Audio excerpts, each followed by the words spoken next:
Okay, a couple things. So I want to just do a brief review today of the performance task part. So a couple things about this. Put everything away. Listen up here real quick.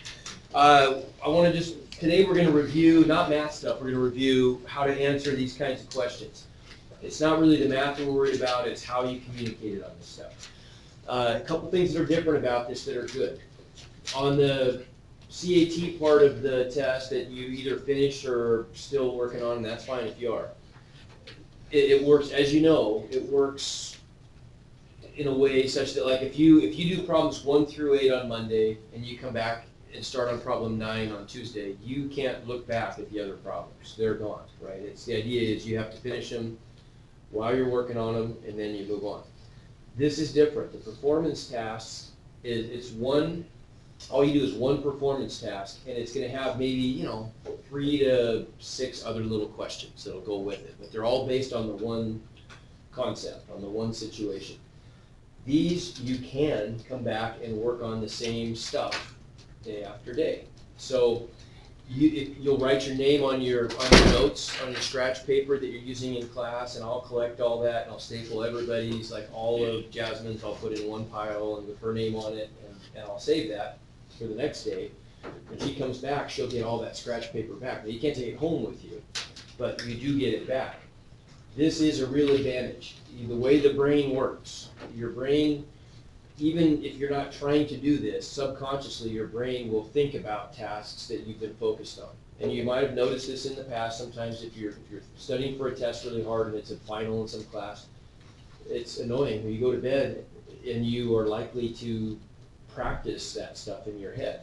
It may not look exactly like what the material you're studying looked like, but your brain will find a way to try to solve any problems that you're currently working on. It's what your brain does. It's a problem solver. Oftentimes your brain will do the best job of solving a problem when you least expect it. As soon as you kind of forget about, and you've all had this experience too, you're trying to remember somebody's name, you can't think of what it is, and then as soon as you stop thinking about it, what happens? You think of it, right? I mean, your brain just does this stuff in the background. It kind of is, it just continues to work away, and as soon as you give it a chance, a lot of times it'll come up with answers. And so I would encourage you not to finish this up in one day. Give your brain a chance to contemplate this subconsciously over at least one night, and you're likely to do much better on it, okay? So that's one thing that's different. Another thing that's different, that's significant, is that it's really about the communication and not the answers. Yeah, the answers are going to be somewhat important, but the way to kind of think about this stuff when you're answering these performance task type questions is imagine that you're trying to explain this to somebody who's a little bit younger than you are, maybe isn't in quite as high of a math class. And so you're trying to be very particular and you're going to be very specific in your explanation, right? Okay, so let's just look at one performance task, and we'll just kind of go through and once again, not really focus on the math, but talk about how it is you could do something like this and get lots of credit for it, okay? So here's the practice performance task we'll look at. Now, lights, candles, action. You'll get something that'll be kind of like this. I mean, it's probably slightly different math questions that are being asked, but the same idea. My friend Abby's making a movie. She's filming a fancy dinner scene, and she has 2 types of candles on the table. She wants to determine how long the candles will last. She takes a picture, lights the candles, and then lets them burn for 1 hour. She then takes a second picture. You can assume that each candle burns at its own constant rate. So here are the pictures she takes, and here's the information, right? So candle A, it's tall, skinny candle. It starts off being pretty tall. Candle B is short, big candle. After 1 hour, candle A is burned down quite a bit. Candle B hasn't burned that much. And here's the data. At 0 hours, the initial height of candle A is 20 centimeters. The initial height of candle B is 10 centimeters. Okay. After burning for 1 hour, candle A is 16 centimeters tall and candle B is 9 centimeters tall. Right? So there's the information you're given. Now here's the first question that you're asked to consider. So here I just kind of summarize the information.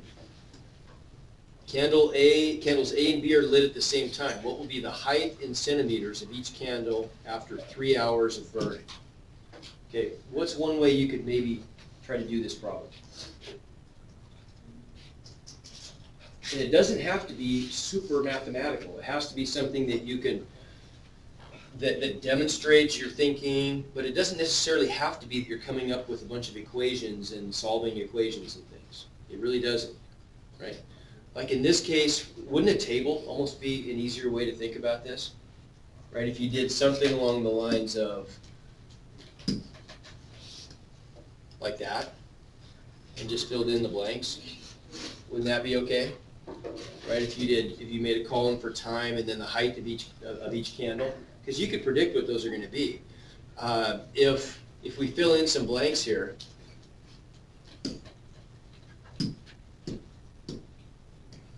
we know that after 0 hours, that's the initial heights. A is 20, B is 10.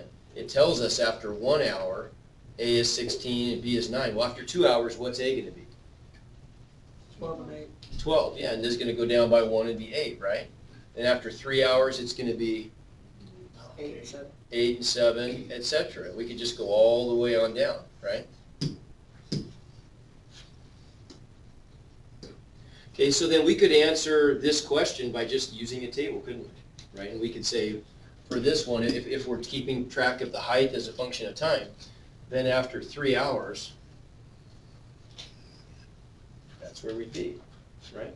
You don't have to. You could have the same information by just saying after 1 hour, candle A is this height, candle B is this height. After 2 hours, this height and this height. It doesn't necessarily even have to be in a table. You could have the same information explained like in 10 sentences, right? 1 per hour, okay, something like that. Okay, so how do they grade this then? So here's what the rubric looks like, the scoring guide. So it's a 1-point question, and it's really, this one's pretty simple. It's either, you have to give the correct answers. Candle A will be 8 centimeters, and candle B will be 7 centimeters. Okay, that's it. But it goes on from there. So the next part, candles of each type were lit at the same time. Abby thinks that since candle type A burns more quickly than candle type B, that it will burn out, have a height of 0 first. Julie thinks that since candle type B starts out much shorter than candle A, it will be the candle to burn out first. So now look what you're asked to do here. Which candle will burn out first? And here's the important part. Give a mathematical explanation to convince Abby and Julie of your solution and clearly identify the quantities involved, right? So you have to, and that's important. You got to make sure that you're identifying those. What are the quantities involved? What are the 2 quantities that are going to have an impact on how soon they burn out? Okay, so the initial height, right? And time, but what's going to be what? Okay, it might have to do with diameter, but if we want to think of it in terms of our table, what is it that's happening here? The type A candle, after 1 hour, it lost how much height? 4. It went down by 4, right? So the rate, they call maybe the burn rate, right? The rate at which it's changing, it's decreasing by 4 centimeters every second. How much did type B change? 1. So it's decreasing at a rate of 1 centimeter per hour, not second, right? Per hour. Okay? So then here's some examples of some answers. Well, here's how they're going to grade it, first of all. Right, so it's a 2-point question. You get 2 points if you correctly determine that candle type A will burn out first and provide a valid mathematical explanation that includes the initial heights and the burn rate. So you got to have those in there, right? That's the kind of stuff that we're looking for. When they ask for identify the quantities involved, you need to turn that into a math concept, right? So in this case, the math concept is burn rate and initial height. Okay, so if you get all that stuff, you're good. 1 point if you correctly answer the question, but you don't make a good mathematical explanation, right? So here's some examples of some sample answers. Like here's one that seems all right, but it's only 1 out of 2. Candle A will burn out first because candle A burns 4 centimeters each hour, while candle B burns 1 centimeter each hour. Candle A will burn out while candle B still has 5 centimeters left. Seems good. Why don't they get full credit? Well, because they didn't give any indication as to how they how'd they find out that it still had 5 centimeters left, for example, right? It's correct, it's a correct statement, but how'd you get there, right? They gave correct answers, but they didn't back it up mathematically. This is a weaker one, and this one pretty obviously doesn't get full credit. Candle A burns out faster because it gets 4 inches shorter every hour when B only gets 1 inch shorter. That's true, but that's not enough because it also depends on what the initial heights were, right? So here's an example of one that gets both, that gets all full credit on it, gets both points. So Abby's correct because candle A looks taller, but it burns at a rate of 4 centimeters per hour, where candle B looks shorter and burns at a rate of 1 centimeter per hour, it should be. Since candle A is 20 centimeters tall, it will burn out in 5 hours, where candle B would take 10 hours. That's fine. Okay. Or if you had a table, you could just, you could reference the table and maybe even say something along the lines of, you could say that from the table you can see that the rate that candle A is burning is 4, right? It's losing 4 centimeters every hour, and that's only losing 1. Right? You could reference that information and say essentially the same stuff. See the difference though, right? To get full credit on that one, they had to mention the fact that it starts off taller, but it burns faster, right? Other one starts off shorter, but it burns quite a bit slower, and so it actually is not the one that burns out first, right? Okay, make sense? Okay, over-explain. You're better off writing. You can't write too much, but you can't write too little. So you're better off being, writing more than you think you need, just in case. Okay, what about something like this? So Abby has 3 hours left to film. She lights a new candle type A and candle type B and then starts filming. In the 3 hours she has left, will Abby capture the moment when the candles are exactly the same height? And we could just look at our table to find out, right? We could. Here's the rubric. Scoring guide.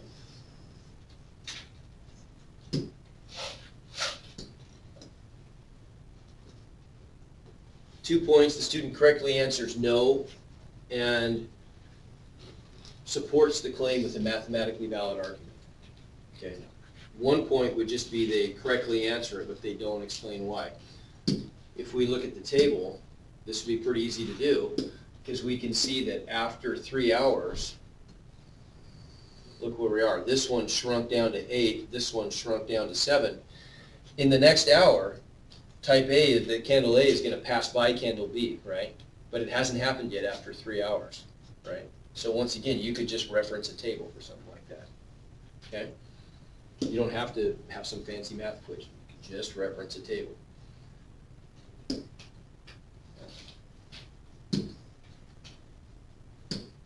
So here are some sample answers. This one looks pretty good. Look what they did. But this is only 1 out of 2. It's really close to being 2. They've got all these calculations up here, and then they say, no, Abby will not see the 2 candles at the same height during the 3 hours that she is filming. It's good, except what didn't they do? They didn't really make a connection between what does all this mean and that answer. All they would have had to do is say something like, after 1 hour, the height of candle A is 16. By that calculation, after 2 hours, it's 12. After 3 hours, it's 8. After 4 hours, it's 4. Just like what we had in our table. Same thing here. After 1 hour, it's 9. 2 hours, it's 8. 3 hours, it's 7. After 4 hours, candle B is 6. And then you could see that they passed, it was between hours 3 and 4 that they exchanged, right? Where all of a sudden this one was shorter and now it's taller, right? If they had just said that stuff, it would have been a 2, okay? Then something like this, you will not have enough time to capture both candles having the same height. After 3 hours, candle A will be at 8 centimeters and candle B will be at 6. Okay, yeah, they made a mistake. It should have been 7. But even if they had said 7, it wouldn't have been quite enough because they didn't explain why. They just told us what would happen, but they didn't explain why that's the case. They didn't demonstrate it, right? They needed to either have something like a table or these calculations up there, right? And then, let's see, the other ones aren't very good. I mean, this one, once again, it's not terrible, I guess.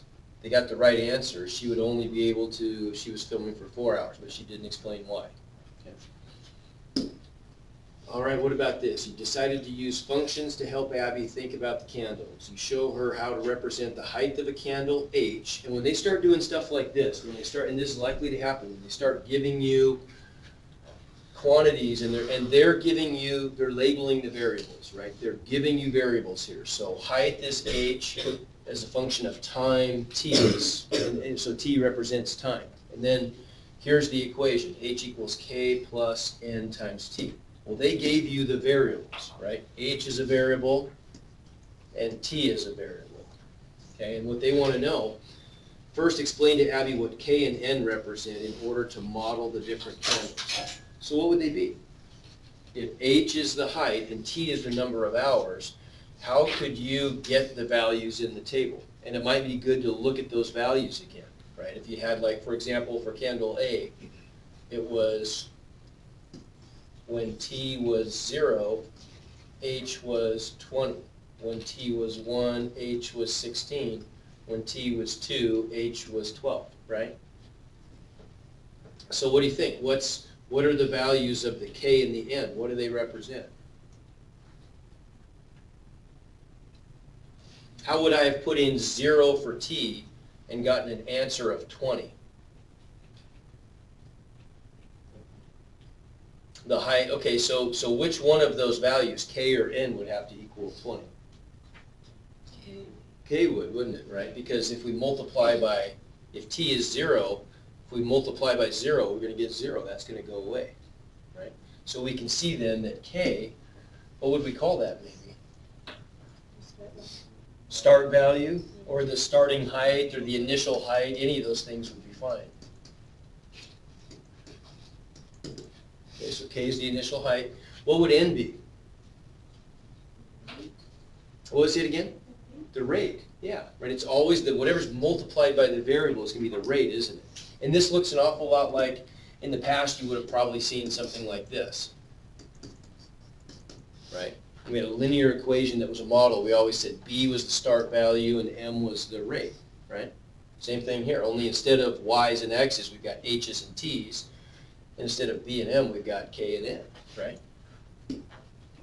So N is the rate, or you might even call it the burn rate, right? How fast is it burning, okay? And that's all they want on this one, is that. To get it correct, all you do is just explain that K represents the initial height or the start value or the, the starting height, whatever you want to call it, and N represents the burn rate. And I think the really important words there are rate and starting or initial, okay?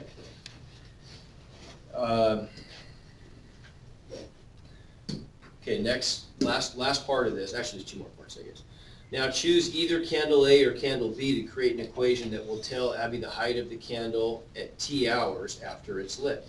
So if we were going to do this for candle A, we pretty much just did that, right? For candle A, what's the starting value? 20, right? There it is, that's the starting value. So, oops.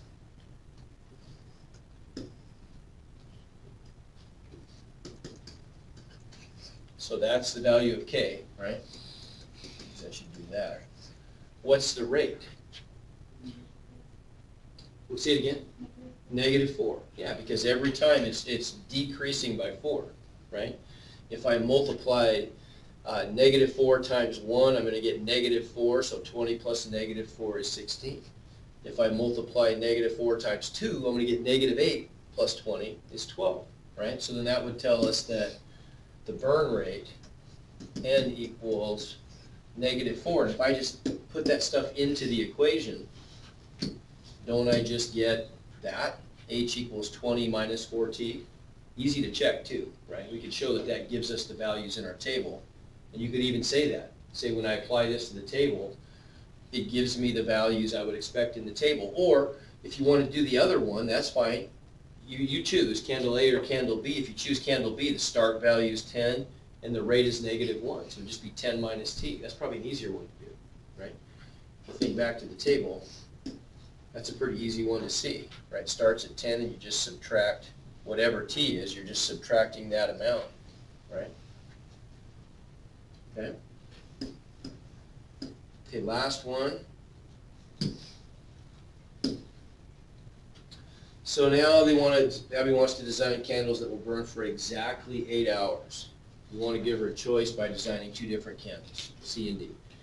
Okay, use the equation H equals K plus NT to determine 2 different pairs of values for K and N that will meet the requirement to burn down to a height of 0 in exactly 8 hours. Pick easy ones. What would an easy one be? The easiest one. What would the initial height be? 8. And what would the rate be? Well, -1, right? Probably the next easiest one would be 16 and -2. Why not? Pick easy ones, right? Okay, and you get both points if you create values for K and N that work. So like here's sample full credit response would be those, like that top ones that we did, isn't it? That works, but it's harder. Why make harder values for the rate? Make them simple. Okay? Make sense? That's pretty much it. I'm not even going to do this one. It's on Moodle and it's on this other sheet, but it's the same kind of thing. I'd recommend taking a quick look at these like tonight. Just sit down and just glance through them. Take 10 minutes. The other thing I'd recommend, and we can maybe go through just a couple quick problems. I believe, and I haven't seen the problem, so I don't know, but it seems like in the past, for the performance task, a lot of times, it seems like there have been problems that were trig problems, that were like SOHCAHTOA problems on the trig part. So I would strongly recommend taking a look at the trig stuff too. And maybe we'll go through a couple quick problems just to review that. Yep. Sure. So if you go to Moodle,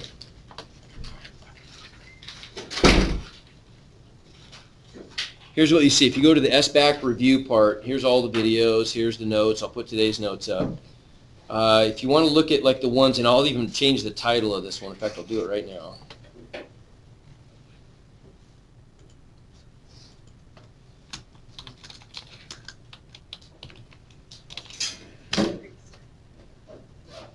So like if you go to this one,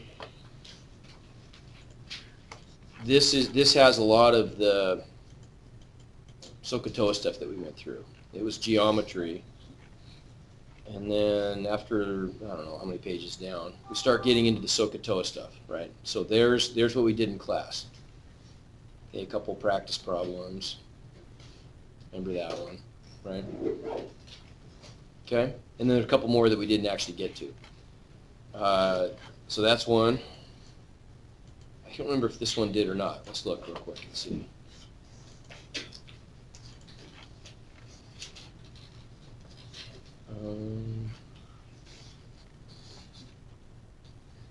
Yeah, we looked at maybe just a couple. You can even look at, there's like one example there. Let's look at a couple more.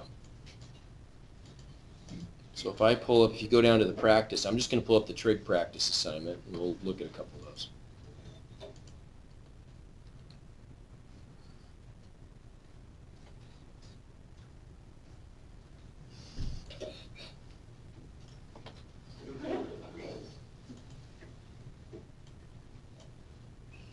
Okay, what about a problem like that?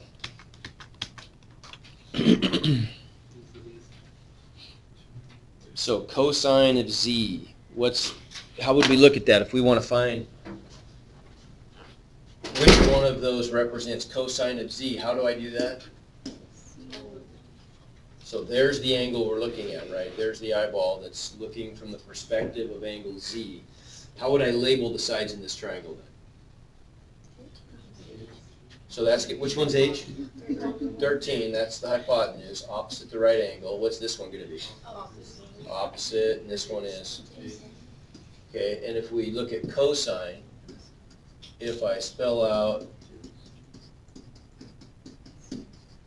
SOHCAHTOA, which one's the cosine one? Right here, good. So cosine of z is going to equal what divided by what?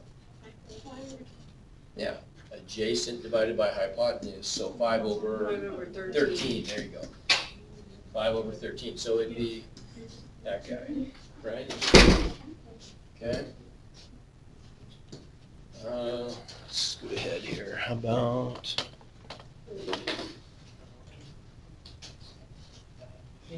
Yes, you may.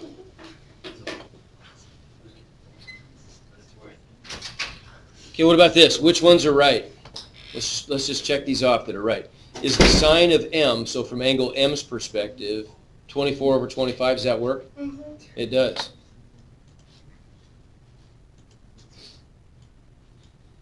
Bad check, you get the idea. No. Is the cosine of m 24 over 25? No. No, it's not.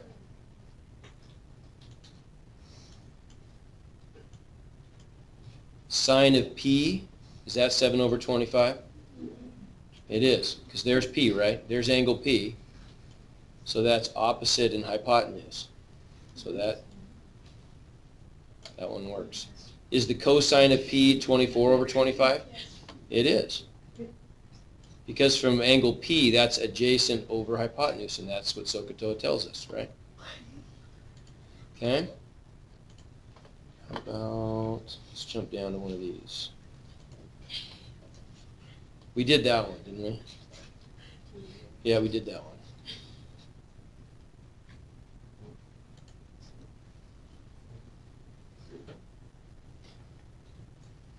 Okay, which one of these, this is good. So which one of these could we use to determine RS? Let's call that X, right? That's what we're trying to find, so let's let it equal X. So which one of these could I use to solve for X? 35 times the sine of R. Well, focus on the trig part. If I want to use R, the sine of angle R is going to be what? If that's angle R, it's got to be opposite, good, which is 21, over 35. Can I use that to solve for X? No, there's no X in that equation, right? So that one doesn't work. Okay, what about the next one? Tangent, 21 times tangent of T. So now let's look from T's perspective. What's the tangent of T going to be? So by SOHCAHTOA, it's going to be opposite over adjacent, TOA, right? So tangent of T would equal X over 21. Yeah, I can do that, can't I? If I solve for X, I could multiply each side by 21, and those would cancel, and X equals 21 tangent T. Yeah, so that is equal to that side, isn't it? That one works. Okay, you get the idea. Right, we just check all those. Okay. How about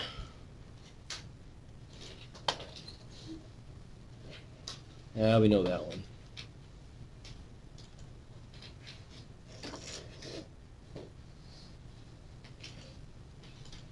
Okay, this is a good one. Julia uses a 26-foot ladder to paint a section of her house that is 10 feet off the ground. Choose all equations that can be used to solve for theta. So what would I fill in here? She's painting the part that's 10 feet off the ground, so what would I do? Go, okay, good. So that distance right there is 10. And there's theta. So is sine theta, is that going to be 10 over 26? Yeah, that is, isn't it? That works, right? That one works. Is cosine theta 10? No, it's not. Cosine theta, we don't know the length of the adjacent one, right? So that one's no good. Tangent theta 10, no, doesn't work. Tangent of theta would be opposite over adjacent, and we don't know adjacent. So that one's no good. Sine theta 24, no, that doesn't work. 24 over 26. What about this one? Cosine theta equals 24 over 26. Oh yeah. How could we know that that's the right one? How could we fill in the length of that side right there? Say it again. A squared plus B squared equals C squared. Perfect. Pythagorean theorem, right? If we call this if we call that distance right there x, then don't we know by the Pythagorean theorem that x squared plus 10 squared equals 26 squared, right? So x squared plus 100 equals 625 plus 51, so it's going to be 676. So if I subtract 675, oh, that's not right. What the heck? 676. That's right, that's right, okay. Good, so if we subtract 100, we get x squared equals 576, and if I square root both sides, what's x equal to? It's plus or minus, but obviously it's only plus here, right? The square root of 576 is 24. So we can solve for this and find out that it's actually 24, right? And so we know that this one would work. Cosine of theta would be adjacent over hypotenuse 24 over 26, and tangent would be, that one wouldn't work, would it? So those two would work, okay? Last one. Time for one more.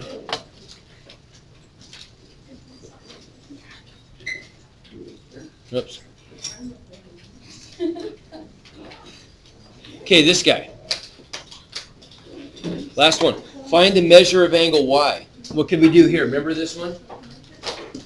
If I want to find the measure of angle y, which is the trig function that uses 9 and 14 here?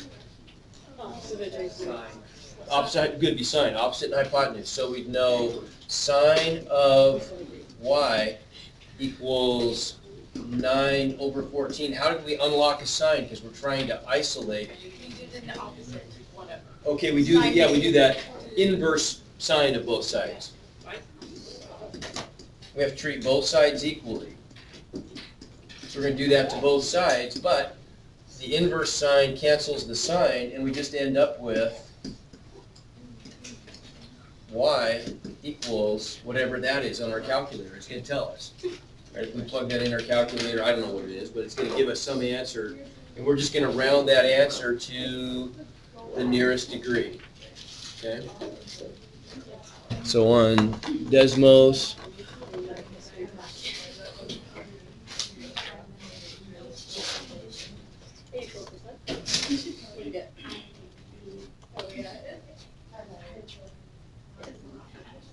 just go functions, inverse sine, 9 divided by 14, and that was 40. At least we did that one in class, right? A lot of stuff. You got it though, you got it all down. Yeah, it's like how we say x and y and